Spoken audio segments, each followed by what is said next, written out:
Measles is one of the most contagious diseases we know. Just one person is likely to infect between 12 and 18 people. That number is called a disease's basic reproduction number, or R0. Scientists use it to describe how contagious a disease is. Zika, it has an R0 of up to 6.6, super contagious. But the seasonal flu, just a little over 1. And COVID-19, the disease caused by the coronavirus, just about 2. That difference between the flu and COVID-19 doesn't seem so big, especially when you look at them next to these really contagious diseases. Plus, a lot of the symptoms of the flu and COVID-19 are really similar. A fever, cough, they can even both lead to pneumonia, which is ultimately how they can both be fatal. So thinking of COVID-19 and the flu as similar is a common and frankly understandable comparison to want to make. This is like the flu? It's a lot like the flu. I like to believe that it's going to end up more like the flu virus. But wait, let's go back to those R0 numbers again. If the flu has an R0 of 1.3, that means each person gets either 1 or 2 people sick. After 10 rounds, that's 56 total people. And if we run the model with COVID-19's R0 at 2, if one person with it gets 2 people sick who get 2 people sick, after 10 rounds, that's more than 2,000 people. This does not happen with the flu, because COVID-19 is very different, and understanding how is crucial to understanding how dangerous it really is, and why we have to take it so seriously.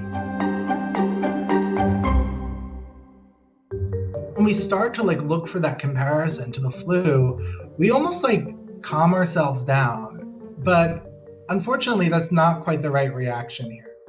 Every year, the seasonal flu kills as many as 60,000 Americans. As of late March, COVID-19 has killed about 34,000 across the whole world. But scientists expect that number to go up, way up. Tens of thousands of people a year die of the flu. But we haven't had this for a year yet. We've only had this for a few months. The trouble is coming, and we can predict it, and we can see what's coming, at least to a certain extent. The first really big difference between COVID-19 and the flu is how long it takes you to feel sick. From the moment you're infected with COVID-19, it usually takes 5 days before you start to feel symptoms. But it can take as long as 12 or even 14 days.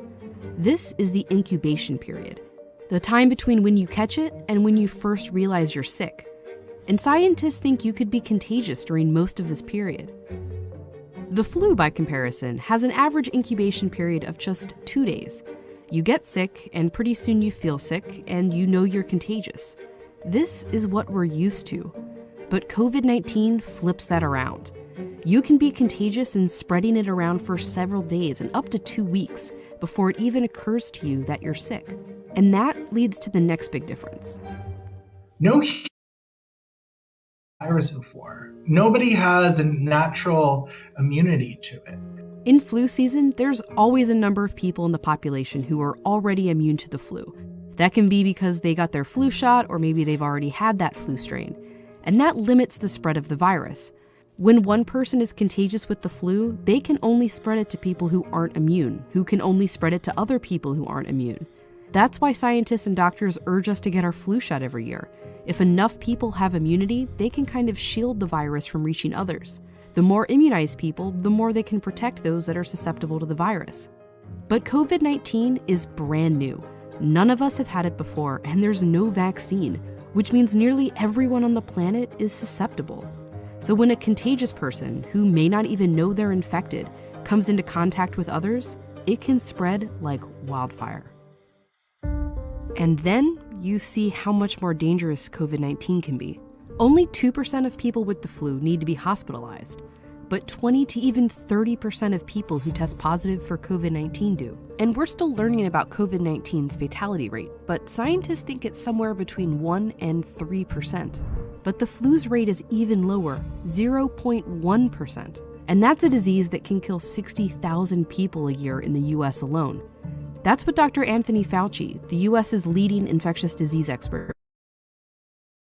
We say, well, the flu does this, the flu does that. The flu has a mortality of 0.1%. Sure. This has a mortality of 10 times that. This is a really serious problem that we have to take seriously. And he's just talking about the average across all age groups. For older people or people with compromised immune systems, it can be way higher. And that's especially scary when you remember all the other things that are different about COVID-19. The infectiousness, how hard it is to know you have it, how susceptible we all are to it. But some scientists have warned that between 20 and 60% of the world's population could become infected with the virus.